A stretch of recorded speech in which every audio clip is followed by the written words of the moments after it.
Natupad ni Jolly ang kanyang misyon kasama ang prinsesang si Snow White. Nakabalik na sila ngayon sa kanilang tahanan, taglay ang masasayang alaala at karanasan. Hinding-hindi malilimutan ni Jolly ang kanyang pakikipagtagpo kina Poppy, Prinsipe Gobi at Milfe. Bawat isa sa kanila ay naging bahagi sa pagkamulat ni Jolly sa tunay na kahulugan ng pakikipagtulungan, pagmamahalan at kabutihan.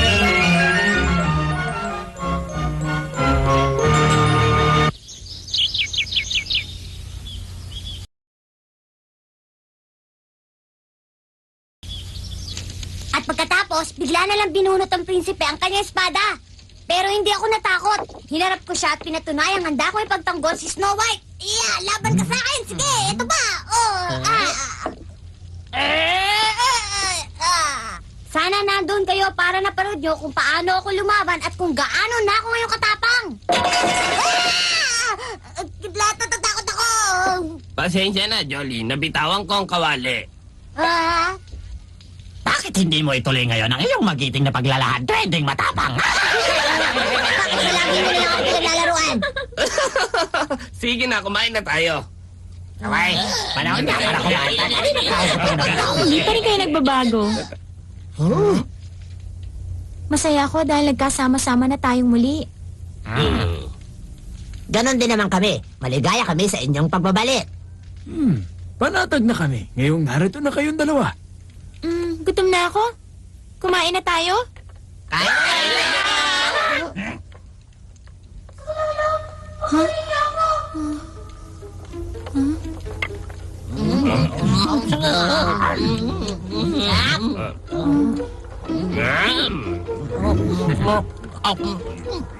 Ba't meron ka bang sinasabi sa akin?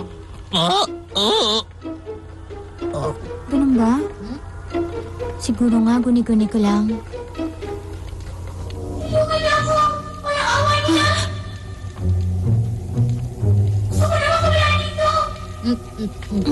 Lord Snow White, may problema ka ba? Wala. Walang anuman. Marahil pagod lang ang iyong nararamdaman. Siguro nga.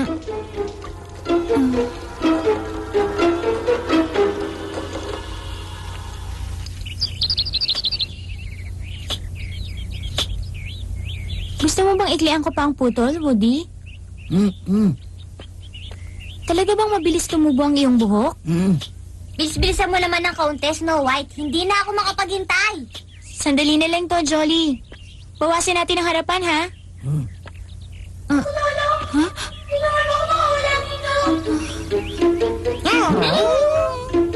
Snow White? Snow White, na paano ka? Wala.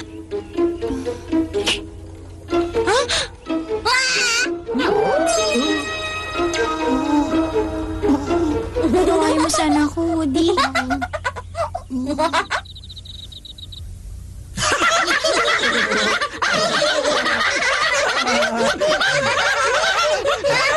Bagay na bagay sa'yo ang gupit mo, Woody. Alam mo, Woody, sa totoo lang, nakakaingit ka. Huwag mo na nga akong tuyain. Ako ang may kasalanan. Patawarin mo ko. Huwag kang mag-alala, Snow White. Maunawaan ni Woody yan. Hindi ba, Woody? Oo. Siya nga pala, Snow White. Madalas kitang napapansin na wala sa sarili. Bakit? May problema ka ba? Magsabi ka. May naririnig akong isang tinig. Isang tinig? Kanino? Hindi ako sigurado.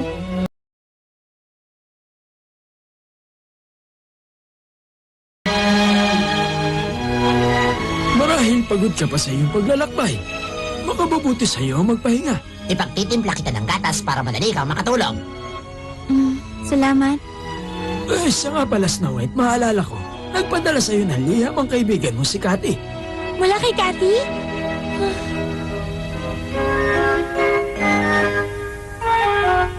Si Cathy ay isang maliit at nakatutuwang babae na panandali ang nanuluyan sa kubo ng mga duwende. Inuusig ang kanyang mga pamilya noon kaya napilitan siyang lumayo at magtago. Ngunit binigyan siya ni Snow White ng sapat na lakas ng loob upang harapin ang katotohanan. Kumusta ka na ngayon, Snow White? Sana nasa mabuti kang kalagayan. Alam mo, maayos na ang pamumuhay namin ngayon. Salamat sa tulong mo. Sa katunayan, alis kami patungong timog upang doon naman nirahan ng tuluyan. Hanggang ngayon, hindi ko pa rin malimutan ang masasayang alaala at samahan natin noon. Ikamusta mo na lang ako sa lahat ng ating mga kaibigan. Salamat naman at panatag na siya. Nakita ko ito kanina dun sa ibaba. Bagay ba sa akin, Snow White? Masarap ka pala magluto. Talaga? Salamat sa'yo. Kanina pa tayo nag-uusap pero hindi ko pa alam ang pangalan mo. Ako nga pala si Prinsesa Snow White. Ikinagagalak kitang makilala. Prinsesa? Kung gano'n nakatira ka dapat sa kastilyo. Tama siya. Ako nga ang prinsesa sa kaharian ng bundok amihan. Pero...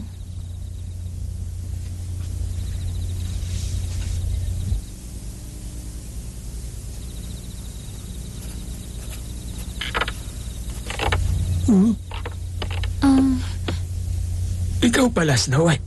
Hindi ka ba makatulog? Hindi ako dalawin ng antok. Mukha yata magpapadala rin kayo ng sulat. Kailangan maipabatid ko sa mahal na hari ang tungkol sa paglalakbay ni Jolly. Magaling nga ipinamalas ni Jolly, bossing. Kung ganon, maaari niyo na siyang ituring na isang ganap na duwende. Pero may pagkabata pa ang kanyang mga kilos.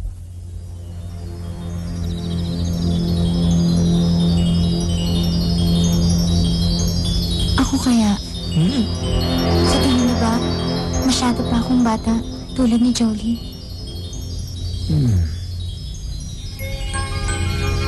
Hindi. Malaki na ang iyong pinagbago, prinsesa.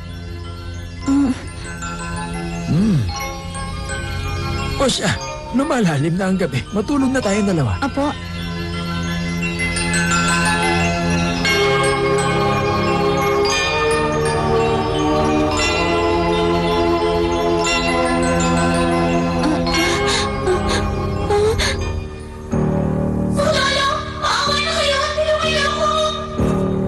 sino ka? Magpakita ka! Bitiwan mo ako! Sino ka bang talaga? Ano kailangan mo sa akin? Magsalita ka! Ikaw lang maaari ka magiging sa akin. Sige na, parang ako mo na. Tulungan mo ako. Tulungan mo ako. Tulungan mo ako.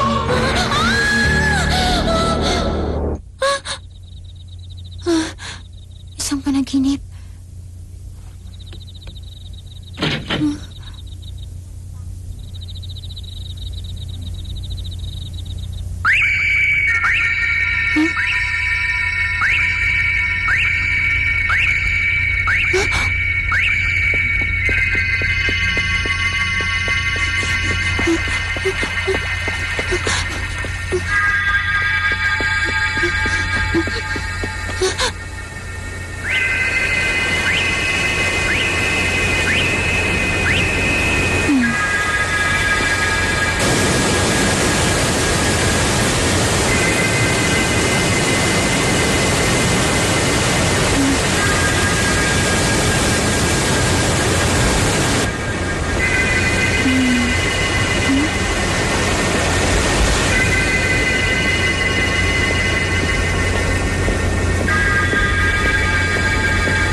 Bakit ako lamang nakakarinig ng iyong tinig?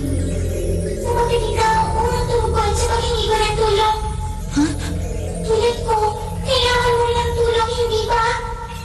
Oo, pero... Umaasa ka na magkikita kayo muli ng lalaking iyong pinamahal, hindi ba? Pero di ako. At dahil magkapalaho tayo ng kalantalan, narinig mo ang hinaing ng aking puso. Isang naghihirap ang kalooban na humihingi ng katarungan.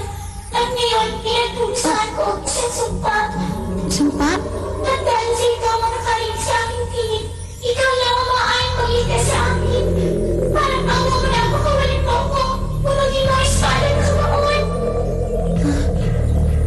Pumagin mo ang espada!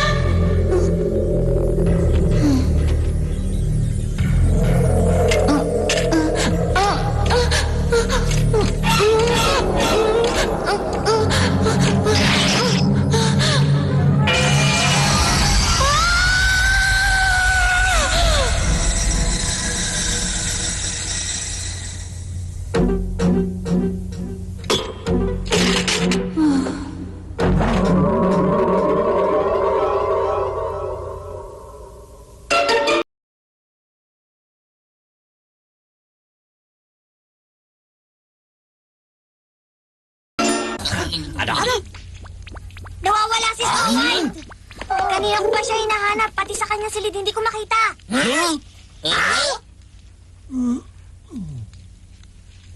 Akala ko'y mahimbing siyang natutulog kaya hindi ko na siya ginising para tulungan ako kaninang umaga.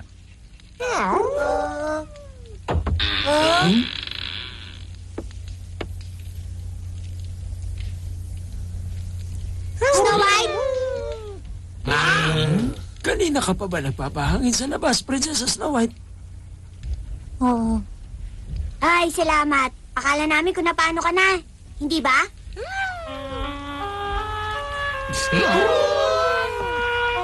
Kay gandang mga alaga. Nakakatuwa. Bakit may problema ba?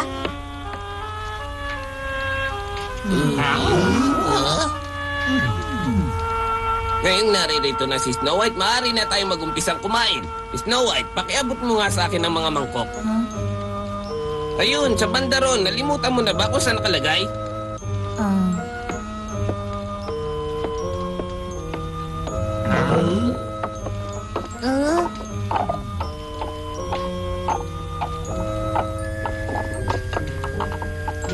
Kakaibang kinikilos niya, bossing.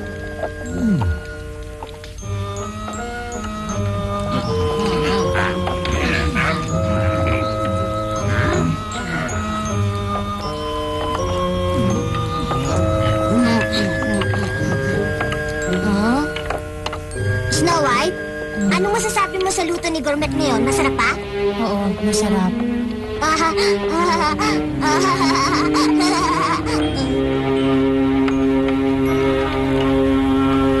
Maaari ba akong magtanong sa inyo? Tungkol saan, Snow White? May nalalaman ba kayo tungkol sa isang salamin?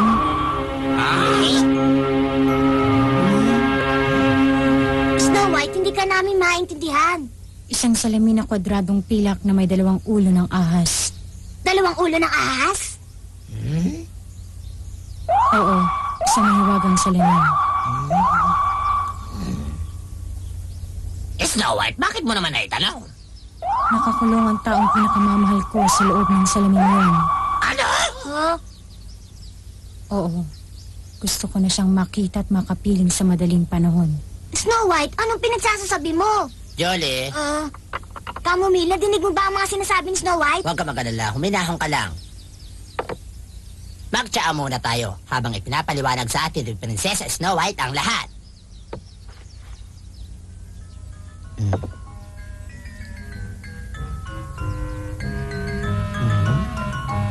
Masarap ba ang timpla? Ngayon, sabihin mo sa akin kung sino ka.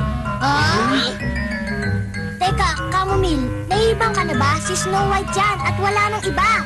Kilala ko si Snow White, hindi siya umiinom ng tsaa kapag hindi hinahaluan ng gatas. Isang huwad ng taong ito. Hindi ito si Prinsesa Snow White. Ganun ba? Pero baka... Ngayon, Binibini, sabihin mo sa akin kung sino kang talaga. Ako si Milarca, isang engkantada. Prinsesa Snow White, Anong ginawa mo sa kaibigan ko si Snow White? Magsalita ka, saan mo siya dinala? Ginamit ko pansamantala ang kanyang katawan. Huwag kayong mag-alala. Katawan na ililisanin kapag nakita ko na ang salamin. Hindi maaari. Wala kang karapatang gamitin ang katawan ng prinsesa. Malapit ka! Hindi mo na lang ba inis ang kapakanan ng iba?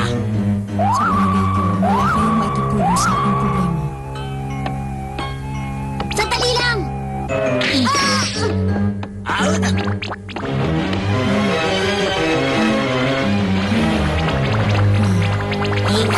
Snow White! Tumalab na ang hinalo ko sa kanyang tsaa. Mananatili siyang walang malay pansamantala. mabisa pala talaga ang ating mahiwagang pulbos. Pinahanga mo ako, Kamomile. Pero mapangalid na ngayon ng ating kalagayan. Bakit naman?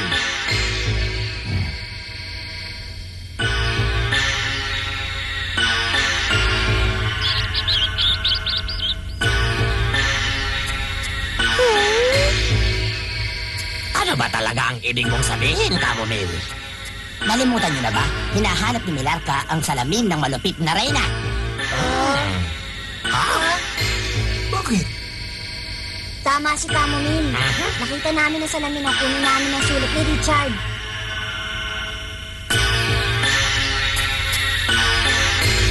Salamin, salamin! Magpakita ka sa akin! Ano ginagawa mo? Tingnan mo sa salamin.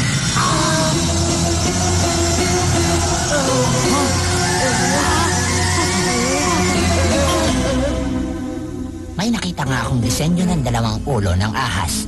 At hindi ko malimutan ang kanyang kakaibang sinag. Tama ka, Camomile. Marahil yun na nga ang salaming hinahanap ni Milarca.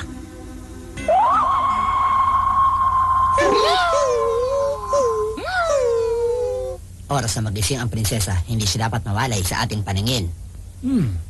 Bantayan niyo siya mabuti habang pinag-aaralan ko ang tungkol dito sa aklat ng karunungan. Ang mabuti pa, maghahanda akong muli ng pampatulog sakaling kailanganin natin. Maaari ba akong tumulong, Camomile? Sige, mas mabuti pa nga. Kung ganon, kami ang magbabantay sa kanya. Sa dami nating ito, tiyak na hindi siya makakalusot. Aba, syempre naman, hindi na yata ako bata ngayon, hindi ba?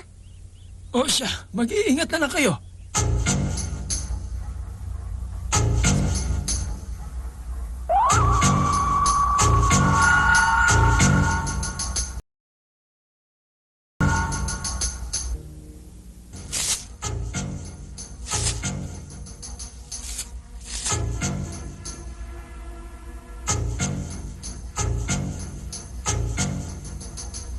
Tahimik siya.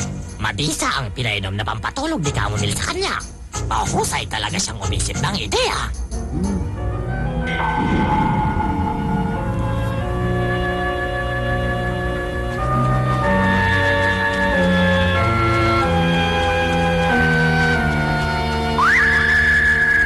Sa bukas, pag nalagyan ng kastilyo, makikita mo na siya. Hindi maaari, Milarca.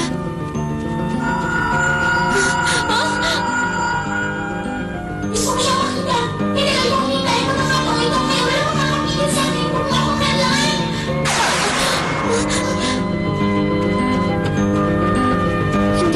Hindi ako maaaring pumunta sa bundok, amihan. Masyadong mapanganib. Hindi lang para sa akin, pero para sa iyo rin, Milarca.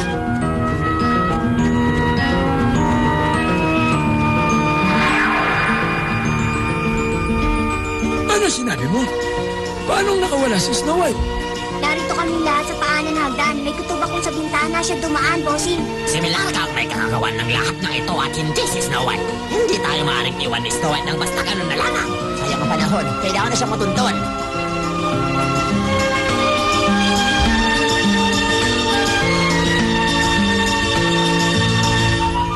Sino po? Magkikita tayo.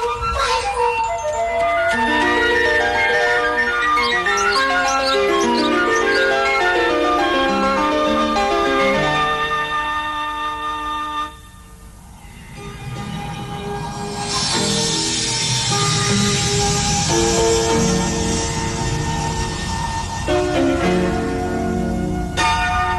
Sino po? Magkikita tayo. Milarca. Ano?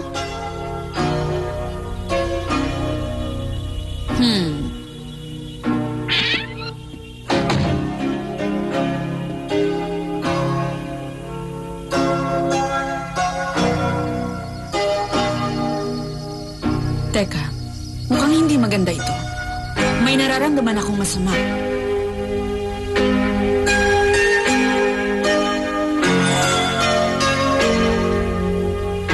Papalapit ng papalapit si Snow White sa kastilyo habang nasa ilalim ng kapangyarihan ni Milarca.